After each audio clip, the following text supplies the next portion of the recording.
begin with why I am not, oops, hold on one second. And there we go. Why I am not a Jew.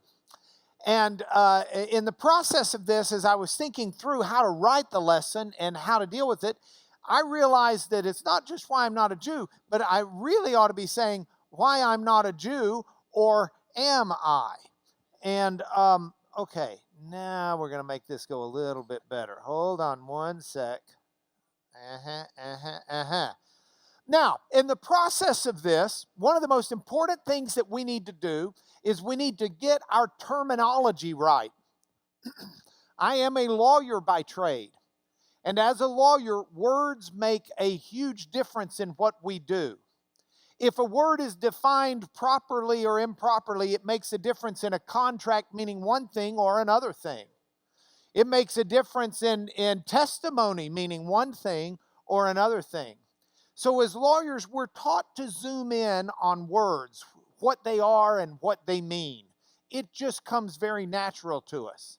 And I tell you that because I was reminded of a lunch that I had. I don't know, it's been probably about 7 or 8 years ago, maybe a little bit longer, but I was on a hunting trip, and I had taken a Supreme Court justice who's now passed away, Antonin Scalia, hunting in South Texas. And on Sunday, we were eating lunch, and there were 6 of us around the lunch table. And Justice Scalia is seated to my right, and he said in the lunch conversation, he said, "Lonesome Dove, what was better, the movie or the book?" He just assumed we had both seen the movie and watched the book. That was not even up for discussion. So starting with the fella on the other side of Justice Scalia, it went around in a circle. It came finally to me. And my reply was this. I said, I think I'm going to say I like the book better. And he said, "Why is that?" And I said, "Well, I loved the movie. I thought Augustus McCrae and Woodrow Call were just played so well by Robert Duvall and Tommy Lee Jones. I loved the characters. And I loved them so much that that's why I read the book. I wanted more of them. And the book had everything the movie had, but it had more. And I liked it so much, I read the prequel, and then I read the sequel. And I couldn't even get the word sequel out when Scalia interrupted me. And he said, wait, what did you just say?"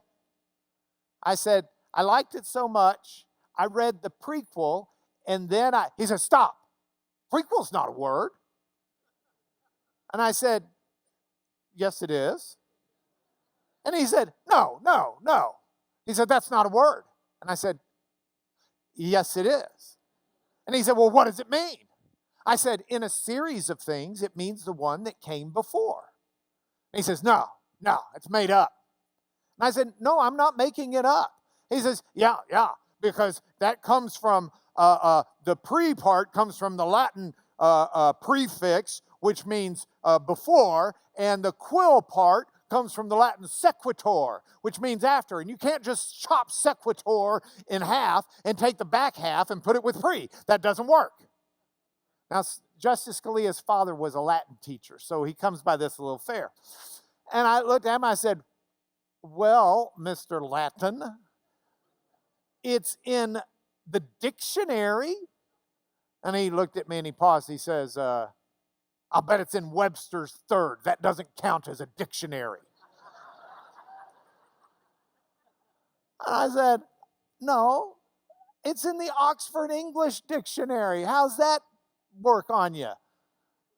And of course, I'm bluffing. I have no clue. I mean, like I've memorized the Oxford English Dictionary. He says, it's in the OED. That's Oxford English Dictionary. It's in the OED. I said, "Yeah." He says, "You're bluffing." And I said, "Oh, it's in there.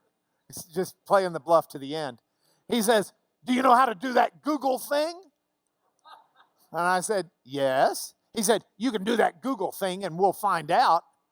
I said, "Okay."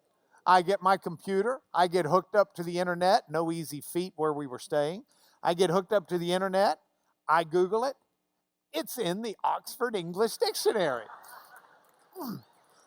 So, of course, I'm acting like that's no big deal. I've memorized it after all. I knew it was in there. And I said, it's in there. And I said, what do you think? And he looked at me and he just shakes his head in disgust and he says, this is a sad day when the Oxford English Dictionary has gone the way of Webster's third.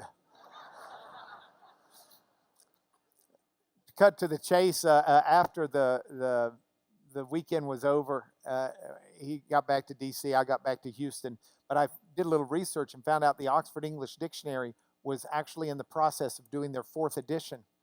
So I got the editor's name, the general editor, and I wrote him a letter. I blind copied Justice Scalia. And the letter said, sir, it's come to my attention you're doing the 4th edition. As the gatekeeper of the Queen's English and all that is holy and right about her language, I would ask you to please take out this word prequel, which is basically a linguistic recombinant DNA gene splice of 2 Latin words that just has created this aberration that's going to corrupt everything. And I said, there's no greater court I could appeal to, or I suspect they would grant certiorari, which is a polite way of saying the U.S. Supreme Court would reverse you if they could. And, of course, Scalia is getting to read this, right, because I blind copied him.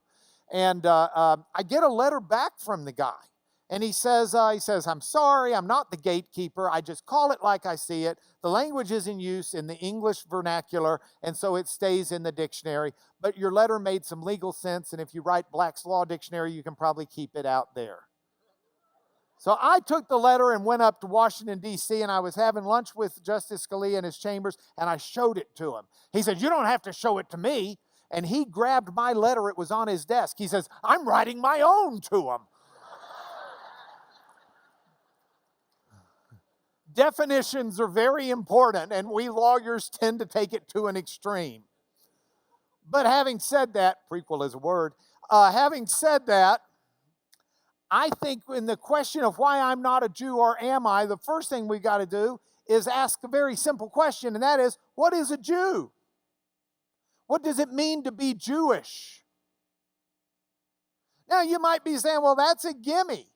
I mean, after all, we know so many people who are Jewish. I love music. Look at all the Jewish musicians. Bob Dylan is Jewish. Paul Simon is Jewish. Leonard Cohen, God rest his soul, is Jewish. Mark Knopfler is Jewish. We got all of these Jewish musicians. We don't have any problem with that. Actors, Harrison Ford, Jewish. Natalie Portman, Jewish. Billy Crystal, Jewish. We could go on and on. We could talk about Jewish writers, Saul Bellow, Franz Kafka, Ayn Rand, more. We could talk about Jewish scientists who made the cover of Time magazine. We have Jonas Salk. We have Robert Oppenheimer, the nuclear guy. We have Albert Einstein, who also made the cover of Time, I might add. Whoops, there we go. So what does it mean? Oh my PowerPoint's messed up. Ignore Dot Man on the right. We'll get to him in a minute. So what does it mean to be Jewish? It might mean to be a citizen of Israel. And if that's what you mean when you say, are you Jewish, then my answer is pretty easy. Nope, I'm not a citizen of Israel. I'm not Jewish.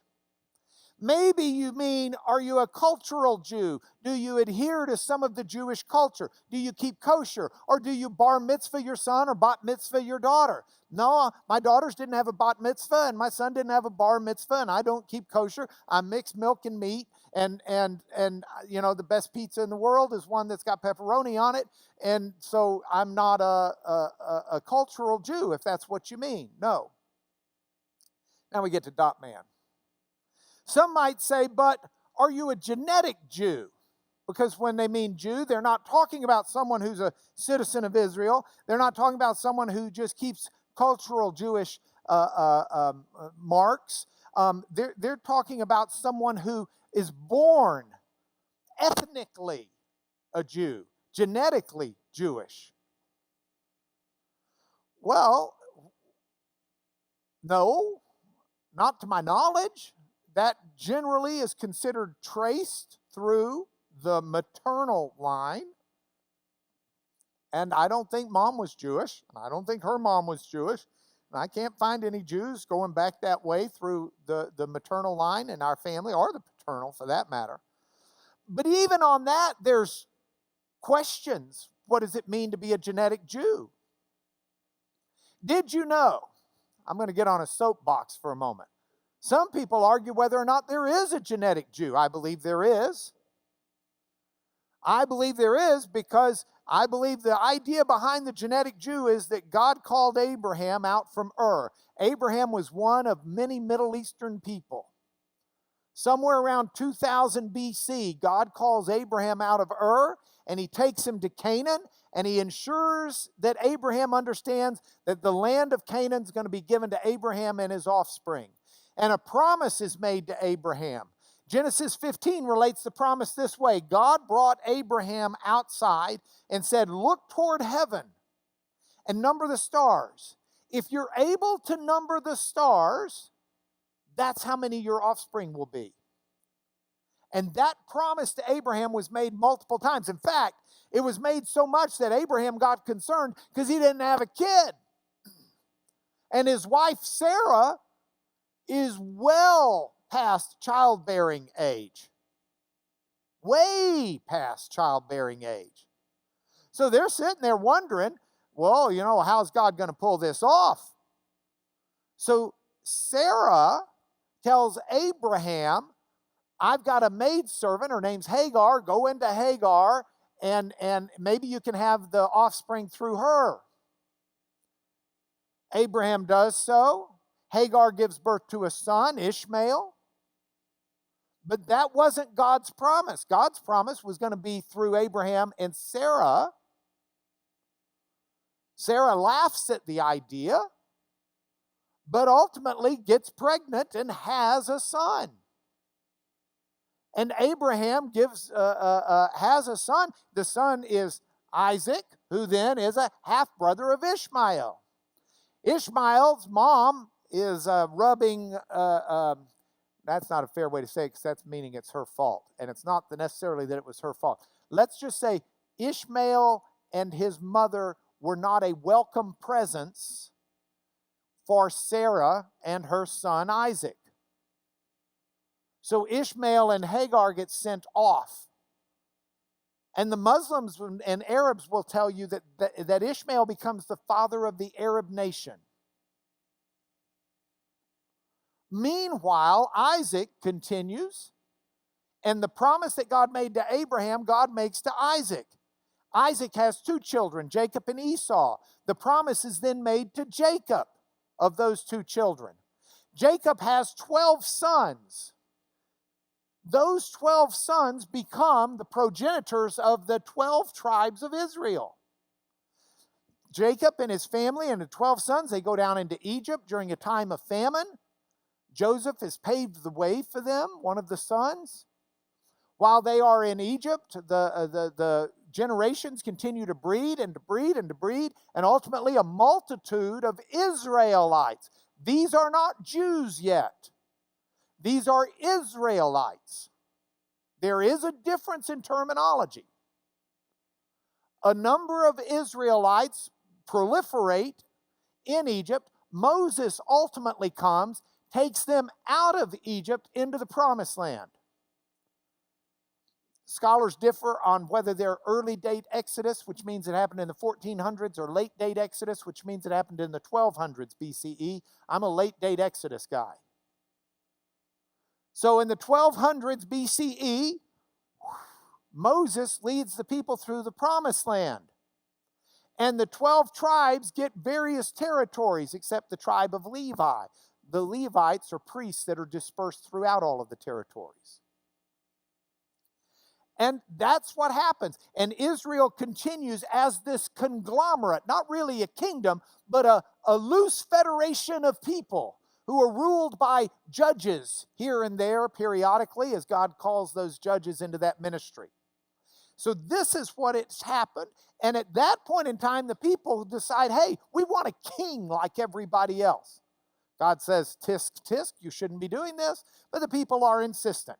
So they make Saul their first king. That doesn't work out too well. David's the next king. That works out pretty good. Solomon is the next king. Still going pretty good.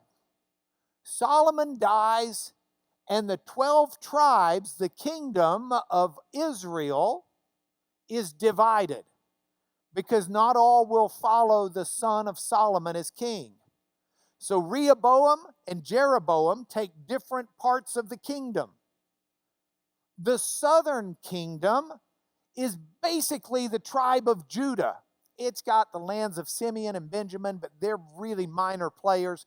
So that's the tribe of Judah, and also called the kingdom of Judah. The northern kingdom continues to be called either the kingdom of Israel or the kingdom of Samaria. It's got most of the tribes. That is until Tiglath-Pileser, the Assyrian, and Sargon II come down and conquer northern kingdom. Now we're into the 700s. So the northern kingdom gets conquered, and those 10 tribes, 9 tribes, get dispersed. Some just become part of the people. Some get moved. Some flee to Egypt. Some flee to Judah. But for several hundred years, the southern kingdom, the kingdom of Judah, continues. Ultimately, in the 6th century BC, Babylon comes and conquers Judah, carts off those that they cart off. Some assimilate into the local just area people. Some go to Egypt. And they're gone for a couple of generations until a new king allows the Jewish people, and now we've got Jewish people, to come back and settle. They're called Jewish because they were the tribe of Judah, by and large. So they come back, and now we've got the Jewish people who reestablished the Jewish nation. That is, until ultimately it gets destroyed and they get carted off and dispersed by the Romans. It happens twice, in 70 and then again in 120s AD. So that's the story of first Israelites and then Jews. Now, the reason I say, is there a genetic Jew?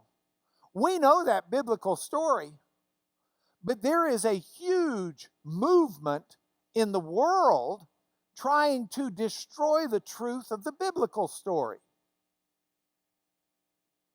It might shock you to find out that, especially with all of the political overtones, where Israel claims that they have a right to the lands where they are in the Middle East because God gave them to Abraham, while the Palestinians are saying, no, that's our lands.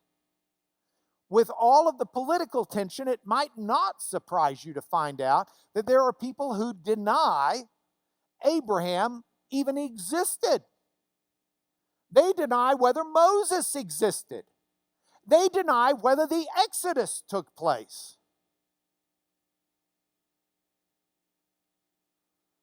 What might also surprise you is some of the people deeply entrenched in this denial are Jewish. So, you look up Wikipedia, look up Jew. Here's what you read. Modern archaeology has largely discarded the historicity, in other words, whether or not it's history, of the patriarchs. Patriarchs are Abraham, Isaac, Jacob, the 12 tribes. They've discarded the historicity of the patriarchs and of the Exodus story. Footnote 53. Footnote 53 is an excerpt, a reference to an article by Dr. Deaver. William Deaver from Arizona State wrote a book. That's not the contention of the book as I remember reading it. The contention of the book is rather that there's no archaeological history that verifies such things. That doesn't mean that they didn't happen. Okay? But that's a side note. With it being reframed as constituting the Israelites' inspiring national myth narrative. Here's the theory. Israel needs a national myth to keep itself together while it's in its Babylonian captivity. So they come up with this whole story, and it's all made up. The Israelites and their culture, according to the modern archaeological account, did not overtake the region by force, but instead branched out of the Canaanite peoples and culture through the development of a distinct monolatristic and later monotheistic religion centered on Yahweh, one of the ancient Canaanite deities. Okay, this is the understanding and belief of a few scholars. This is not the preponderance of scholastic view. This is a minority view that somehow makes its way onto the Wikipedia page. Janet Seifert got mad over it and she edited it yesterday. They took her edits out, which ticked me off. So I got on and I edited it. They took my edits out. My edits are right. I can't speak to Janet's, I didn't read them. But they were probably right too. And I'm really ticked off about it. I don't know what I'm going to do yet, but I'm going to do something. There is such a thing as a genetic Jew. There is such a, look, the Ishmael, Isaac, Jacob, 12 trons, 12 tribes, all of this kind of stuff. That's just an example of what goes on in this world. By the way, think twice before you cite Wikipedia.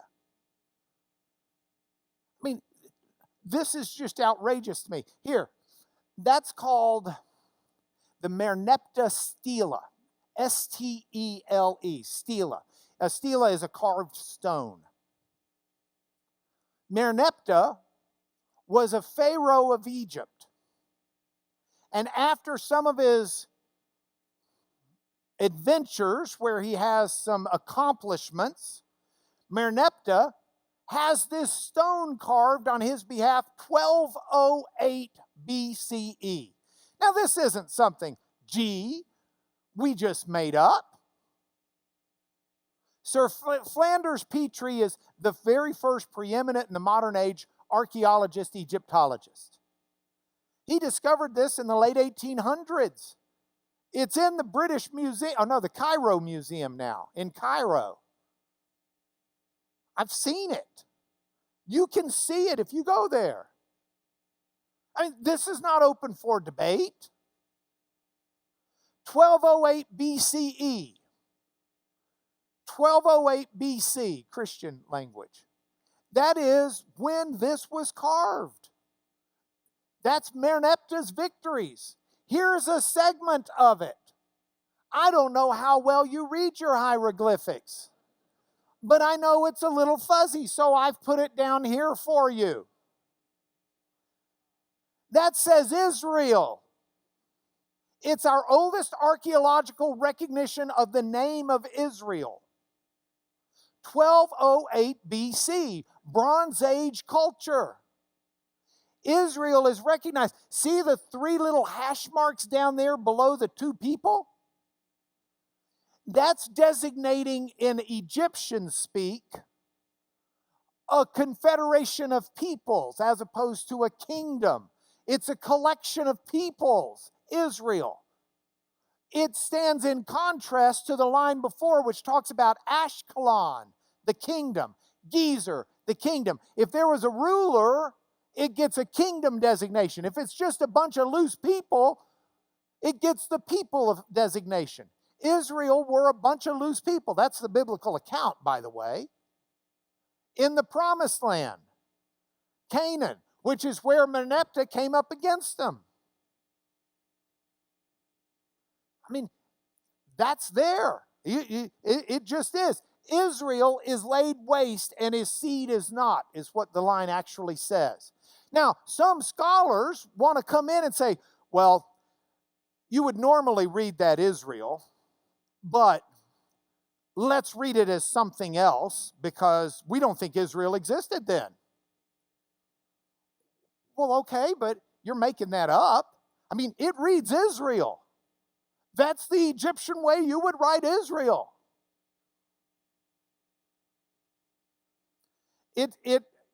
The foremost Egyptologist of that time period, that's considered still the Ramesside period, is a man named Ken Kitchen in Woolton, England. And he's the guy. He's like 150 years old, but he's still the guy. And I've sat in his living room and I've had him redraw all the hieroglyphics and he just explain it in very clear detail. Ann and Bill Young sat in his living room. And this is not open really to debate. So anyway, there is such a thing as a genetic Jew that I could spend weeks on and have a good time. I really just want to cross-examine whoever it is that keeps taking off our edits on the page. But regardless, I'm not a genetic Jew. There's a fourth category, a religious Jew. Now that's a tough category in and of itself. That's like talking about someone being a Christian. What does it mean to be a Christian? Well, there's lots of different sizes, varieties. They come in all shapes and colors. Religious Jews is really tough to define. If we were to look today at what are the major groups of subdivisions, at least in the United States, of Jews, and from a religious perspective, the blue 12% are Orthodox. An Orthodox Jew believes in the Torah, the first 5 books, the law, as being of divine origin and binding and unalterable. They still apply, you still live by them. The most careful of the Orthodox, the Hasidic community, are the ones who will wear the hats, have the apron, the tefillin, the whole thing. But these are people who live very carefully on the spectrum.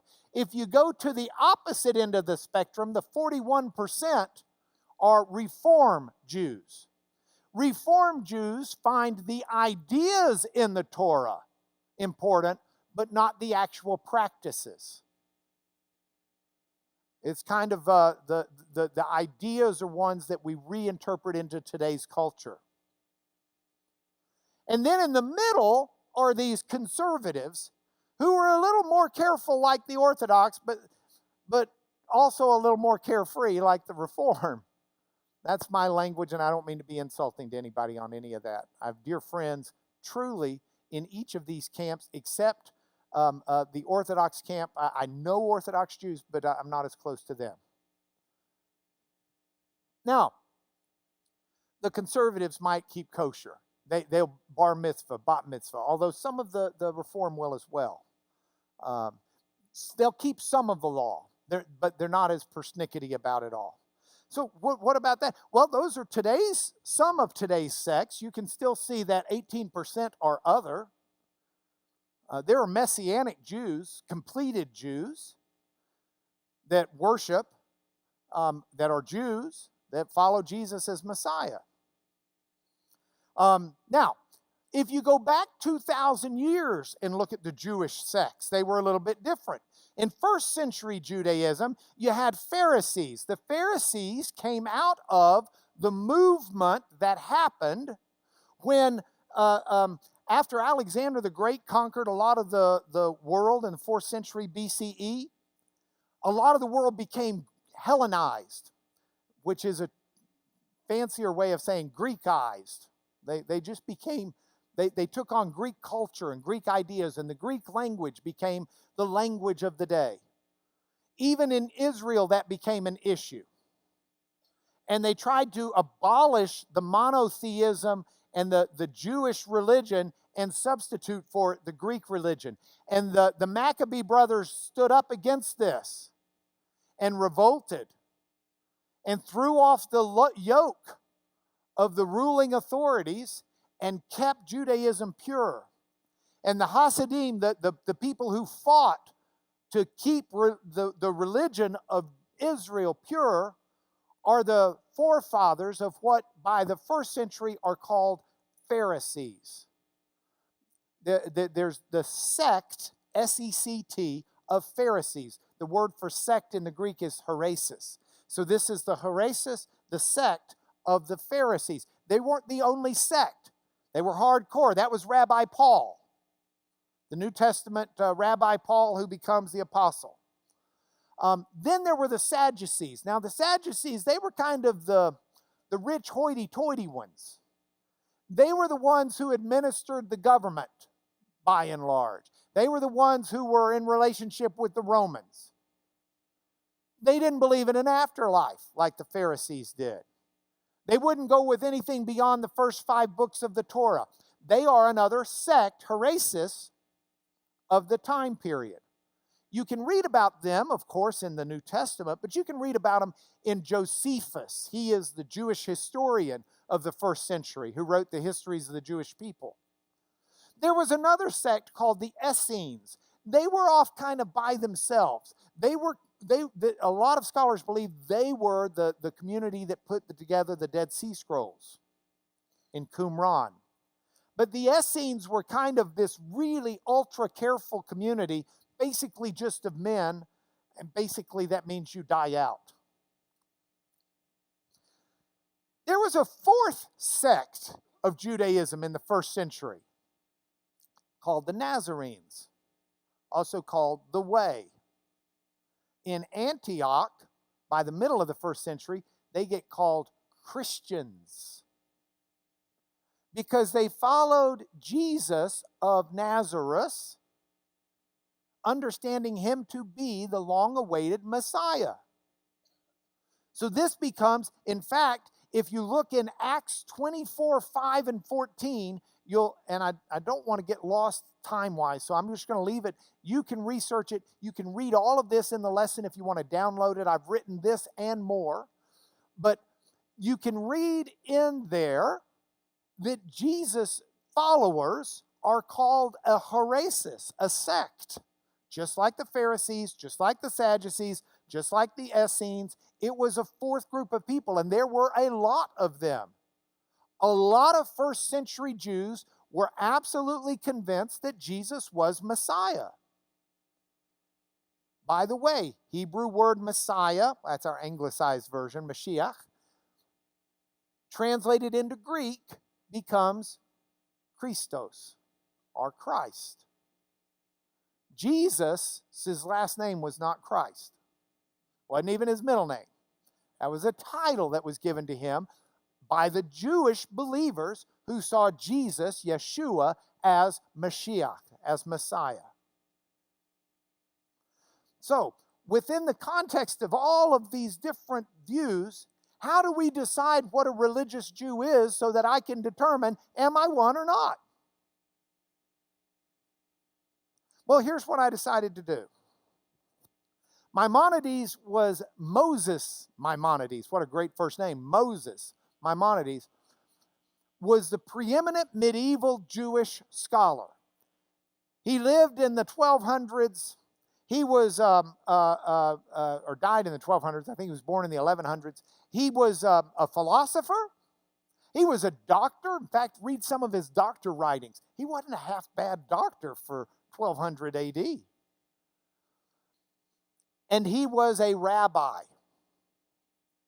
He is still accorded within Judaism immense respect and is almost the defining rod. Okay, what's your position on this? Well, do you agree with Maimonides on that or not?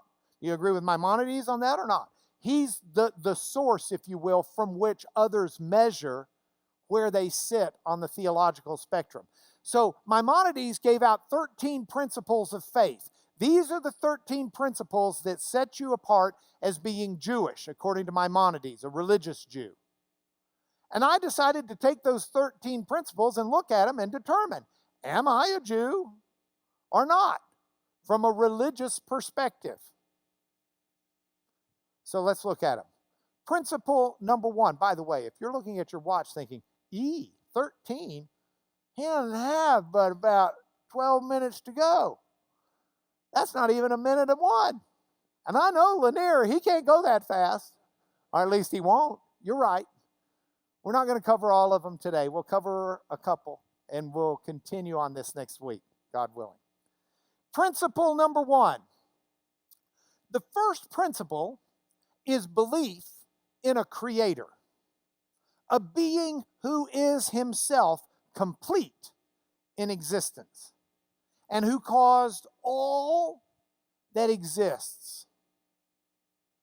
So the first principle of a Jew is believing, according to Maimonides, a religious Jew, is believing in a creator as a being complete within himself in existence.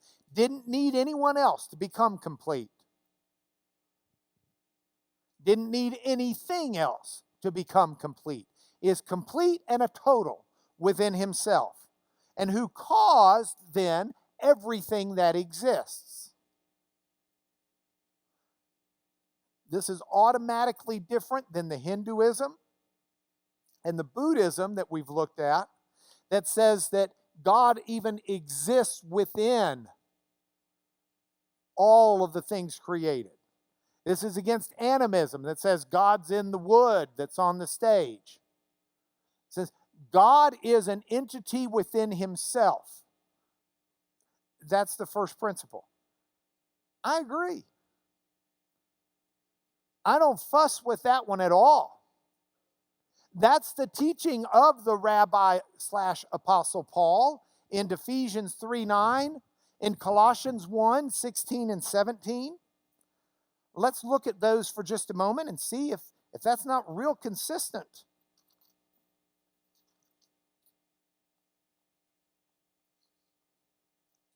We start with Ephesians 3:9. Paul begins and says, where did I put my pen? Hold on. For this reason I, Paul, a prisoner for Christ Jesus, that's for Messiah Jesus, on behalf of you, Goyim. That's us, huh? Oh, you can't see it? Here, where are we? Hold on. Yeah, there we go. A prisoner for Messiah Jesus on behalf of you, Goyim. Goyim, plural, Gentiles. That's actually the Greek word is ethnos, but and singular is a goy. So I have a friend who went and spoke at a synagogue, and he's goy. And he said, I know what you're saying. What's a nice goy like you doing in a place like this?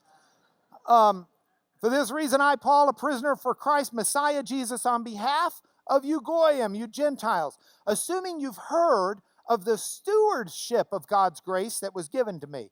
Paul's responsible for something here. How the mystery was made known to me by revelation. God revealed it to Paul. Paul started out totally opposed to the idea Jesus was Messiah. In fact, he was all for imprisoning and killing people who were trying to disturb Jewishness. Remember, Paul's a Pharisee. The Pharisees got their start from the movement that protected Judaism from just becoming a religion of the Goyim. And so Paul thought he was overly zealous and devoted to the Lord when he tried to destroy the people of the sect of the Nazarenes.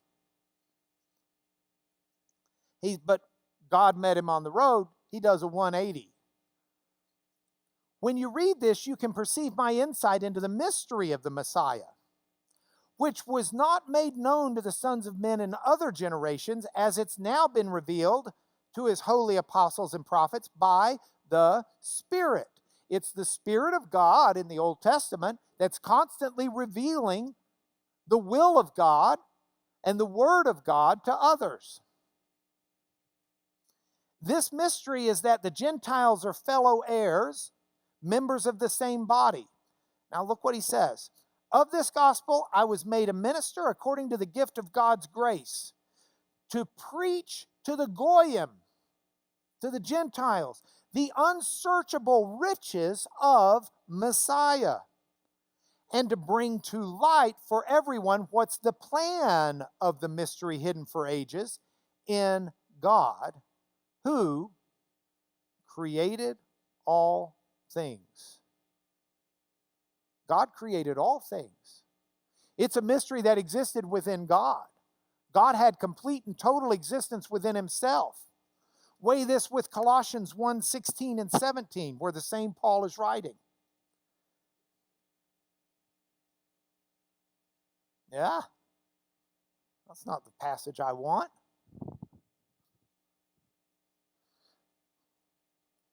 Okay, don't weigh it against what he says in there, but it's what he says in there. Without going through the whole book, unless someone wants to shout out for me where I'm missing this. 3:16 and 17. Thank you.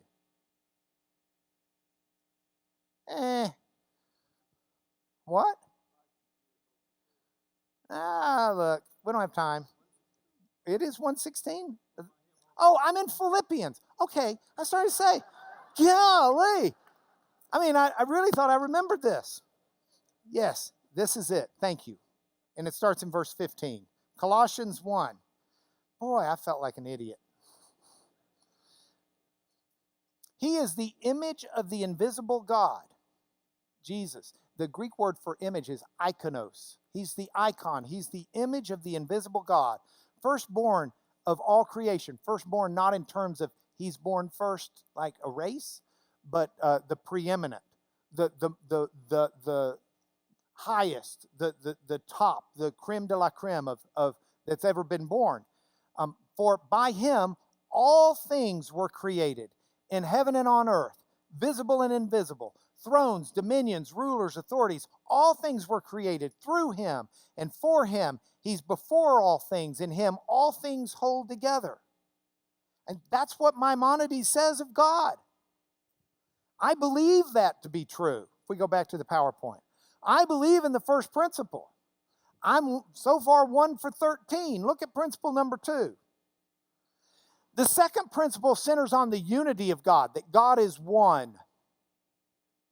Now, a lot of people will look at Christianity and say, there's a divergent. Christianity has 3 gods. Oh, no. God is one. There is one God. And that's the Christian belief as well. And you can't look at these Christian passages. James 2:19. In James 2:19, James says, look, you believe that God is one. Well, good for you. Even the demons believe that. I mean, it's taken for granted. 1 Timothy 2:5, there's one God. Ephesians 4 through 6, one Lord, one faith, one hope, one baptism, one God. The Old Testament teaches that there is one God.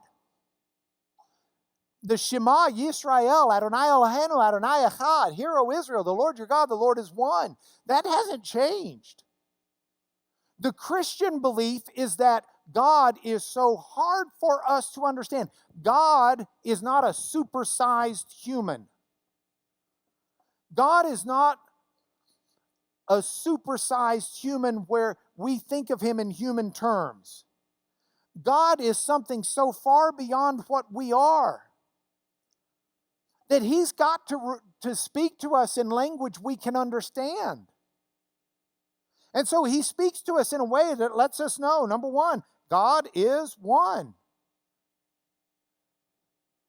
Not 2, not 3, not 4, not 15. There is one God. We happen to know that God is also Father, Son, and Spirit. You will find even in the Old Testament scriptures references to the Spirit of God moving upon the face of the waters. You'll find references in the Old Testament. In Genesis 1, in the creation, God says, let us make man in our image. But there's only one God. Yes. Well, maybe he's talking with the angels. No, the angels don't make man. God does. You'll find passages, Isaiah 9:6.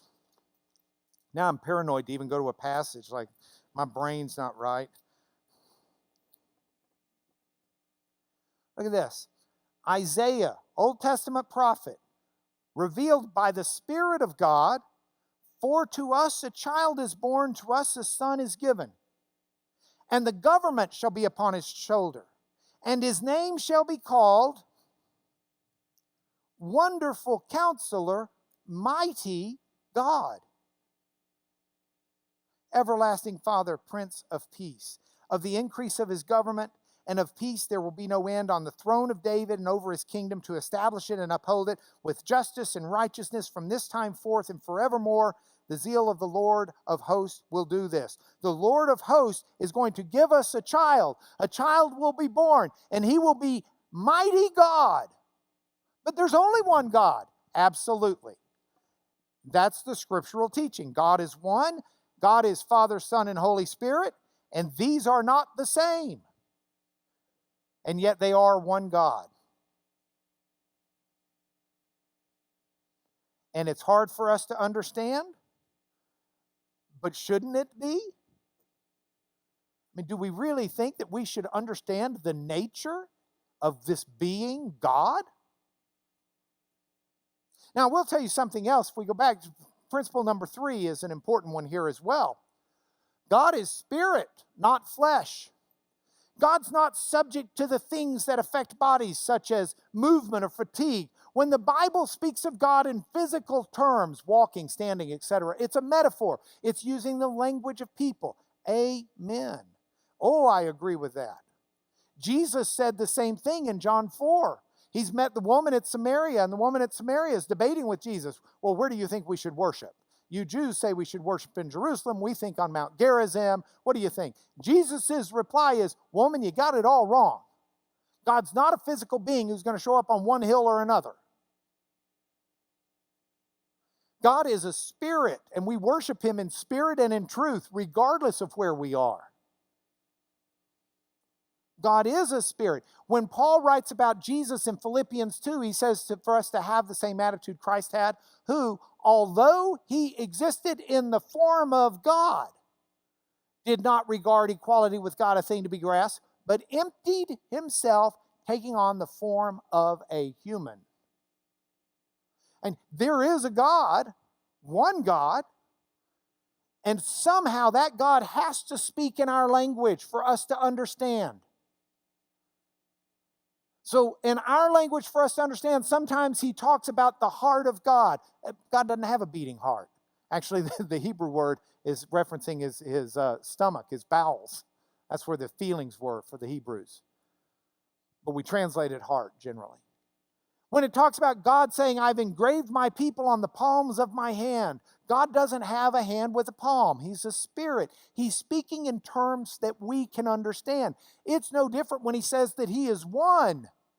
And yet he is Father, he is Spirit, he is Lord of hosts, he is Son. Those are different, and yet they're one. He's speaking in terms that we can best grasp, and that's what he does. So I agree with the first 3. If you want more, we'll talk about number 4 next week, but here are your points for home because I'm out of time.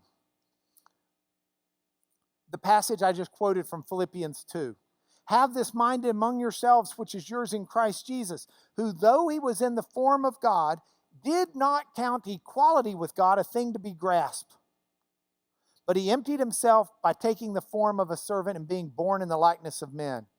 And being found in human form, he humbled himself to other humans by becoming obedient to the point of death, even an embarrassing death on the cross.